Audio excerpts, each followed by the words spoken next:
তো hello guys, চলে এসেছি আর খেলার খবর চ্যানেলে বিগ বিগ আপডেট নিয়ে। তো চলো বন্ধুরা, খুব গুরুত্বপূর্ণ আপডেট নিয়ে চলে এসেছি। ফুল ভিডিওটা দেখতে থাকো, স্কিপ করবে না। স্কিপ করলে কিন্তু ভিডিওর মধ্যে অনেক কিছু মিস করবে। এবং এই খেলার খবর চ্যানেলে যারা নতুন হচ্ছে অবশ্যই খেলার খবর চ্যানেলটা সাবস্ক্রাইব করে পাশে থাকা বেল আইকন ঘন্টাটাকে ঢং করে বাজিয়ে দাও। বেশি লাইক এবং কমেন্ট করে দাও, যাতে মোটিভেট হয়ে তোমাদের এই খেলার খবর চ্যানেলে আমি ফার্স্ট আপডেট দিতে পারি। তো চলো বন্ধুরা, ফার্স্ট যে আপডেটটা নিয়ে কথা বলো, খুব গুরুত্বপূর্ণ আপডেট, সেটা হচ্ছে এমবিএসজি শিবিরের প্লেয়ার দিমিত্রি পেত্রাতসকে নিয়ে।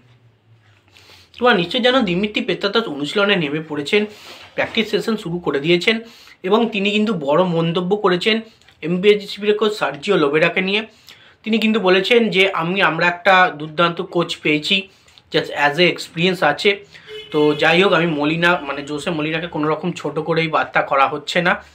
তো Sergio Lobera as a experience coach, প্রচুর পরিমাণে এক্সপিরিয়েন্স আছে, প্রচুর পরিমাণে কোচিং করিয়েছেন এবং আমরা আশাবাদী আমাদের টিমে মোহনবাগান শিবিরে সার্জিও লোবেরার কোচিংয়ে আমরা ভালোই পারফরমেন্স করব। আশা করব সার্জিও লোবেরার তত্ত্বাবধানে আমরা ভালো খেলে এবং চ্যাম্পিয়ন হওয়ার দৌড়ে এগিয়ে থাকব। এমনই কিন্তু দিমিত্রি পেত্রাতস বড় মন্তব্য করেছেন এবং তিনি বলেছেন যে আমরা এখন উইদাউট কোচ ছিলাম এতদিন।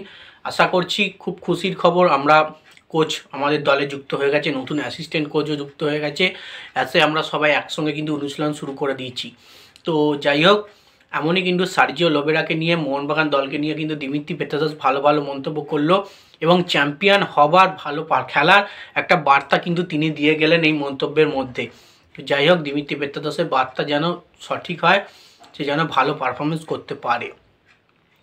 তো নেক্সট যে আপডেটটা নিয়ে কথা বলবো, খুব গুরুত্বপূর্ণ আপডেট, সেটা হচ্ছে এমবিএসজি শিবিরের কোচ সার্জিও লোবেরাকে নিয়ে। সার্জিও লোবেরা কিন্তু কালকের অনুশীলনে অনুপস্থিত ছিল, মানে প্রথম দিনই অনুশীলনে অনুপস্থিত ছিল। তার কারণ, তাকে কিন্তু অনুশীলনে প্র্যাকটিস সেশনে কোনো রকমই ফটো পোস্টে ভিডিওর মাধ্যমে দেখা যায়নি। এটাই শোনা গেছে, কালকে কোনো কারণে কিন্তু তিনি প্র্যাকটিস সেশনে আসতে পারেননি সার্জিও লোবেরা।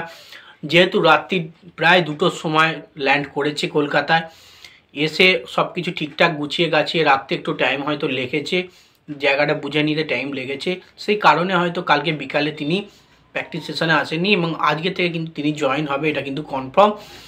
এবং ইনস্টাগ্রাম, মোহনবাগান যে অফিসিয়াল ইনস্টাগ্রাম পেজ আছে, সেখানে কিন্তু দেখা গেছে যে সার্জিও লোবেরা আসেনি। তার একটাই কারণ, এই কারণ যে তিনি আগে নিজেকে গুছিয়ে নিচ্ছেন এবং ফ্রি মাইন্ডে কিন্তু কোচিং করাতে চলে আসবেন আজকে। তো দেখা যাক সার্জিও লোবেরা আজ প্লেয়ারদের কেমন কোচিং করান এবং তাকে কোচিং জার্সি গায়ে মোহনবাগানের কেমন লাগে। তো যাই হোক, নেক্সট যে আপডেটটা নিয়ে এবার কথা বলো, খুব গুরুত্বপূর্ণ আপডেট, সেটা হচ্ছে তোমরা নিশ্চয়ই জানো গুরুদেব মানে লিওনেল মেসি LM10 সে কিন্তু কলকাতায় আসতে চলেছে 13ই ডিসেম্বর। 13 তারিখ কিন্তু তোমরা মেসিকে কলকাতায় দেখতে পাবে এবং প্রচুর পরিমাণে একটা বড় সম্মান পেতে চলেছে লিওনেল মেসি মোহনবাগান শিবিরের তরফ থেকে। মোহনবাগান শিবির কিন্তু তাদের অমর একাদশ যে ছিল, সেই অমর একাদশের জার্সি কিন্তু পুরোপুরি তুলে দেবেন বা গিফট করবেন লিওনেল মেসিকে। এবং লেক টাউনে কিন্তু মেসি তার বিশাল পরিমাণে একটা বড় মূর্তি কিন্তু উদ্বোধন করবেন। সেই মাধ্যমে কিন্তু প্রচুর পরিমাণে একটা অনুষ্ঠান আছে কলকাতায় এবং তিনি শুধু কলকাতা নয়, হায়দ্রাবাদেও যাবেন, হায়দ্রাবাদেও তার সঙ্গে রিচুয়াল আছে। লিওনেল মেসি এসে কিন্তু প্রায় ভারতে অনেক জায়গায় ঘুরবেন, অনেক জায়গায় ইনভাইটেশন আছে, সেখানে কিন্তু তিনি থাকবেন। তো যাই হোক, লিওনেল মেসিকে পুরোপুরি সবাই অভিনন্দন জানাবে কলকাতাতে।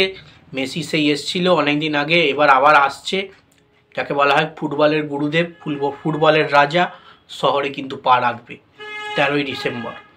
তো যাই হোক, নেক্সট এবং লাস্ট আপডেট যেটা নিয়ে কথা বলবো, খুব গুরুত্বপূর্ণ আপডেট, সেটা হচ্ছে আইএসএল কিন্তু হবে। সুখবর বেরিয়ে এলো, আইএসএল হবে। কালকে কিন্তু দুর্দান্ত একটা খবর বেরিয়ে এসছে, আইএসএল হবে। তো আমি পোস্টও করেছি, সবাই ভিডিও জানিয়েছে। তো দেখা যাচ্ছে যেটা হচ্ছে আইএসএলের নিয়ে জোট কিন্তু কাটলো, প্রতিটা ক্লাবের তরফ থেকেই কিন্তু আইএসএল হতে চলেছে। AIFA সেটা নিয়ে কিন্তু পুরোপুরি রাজি হয়ে গেছে, তারাও কিছু কন্ট্রিবিউট করবে এবং তার সঙ্গে প্রতিটা ক্লাবও কিন্তু রাজি আইএসএল করার। শুধুমাত্র কিছু প্রবলেম হবে, সেটা হচ্ছে যে ভেন্যু কমে যাবে এবং দল কমে যাবে, এমনটাই কিন্তু ব্যাপার হবে। এবং সেই নিয়ে 20 ডিসেম্বর কিন্তু একটা পুরোপুরি ফাইনাল ডিসিশনের একটা মিটিং আছে, সেই দিনই কিন্তু টাইম, ভেন্যু এবং ডেট কবে থেকে চালু হচ্ছে আইএসএল সেটা কিন্তু তোমরা জানতে পারবে। এটুকু তোমরা জেনে রেখে দাও, আইএসএল কিন্তু হবে, সেটা নিয়ে কিন্তু পুরোপুরি কনফার্ম হয়ে গেল। এআইএফএ কিন্তু পুরোপুরি চিঠিতে সই করিয়ে দিল যে আমরা রাজি আইএসএল করানোর জন্যে। তো যাই হোক, দেখা যাক লাস্ট পর্যন্ত কি হয়। 20 ডিসেম্বর এই ফাইনাল ডিসিশান আসবে। তো যাই হোক, এই আপডেট ছিল। ভিডিওটা যদি ভালো লেগে থাকে লাইক কমেন্ট শেয়ার সাবস্ক্রাইব করে পাশে থাকো। চলো বন্ধুরা, বাই, আবার নেক্সট ভিডিও।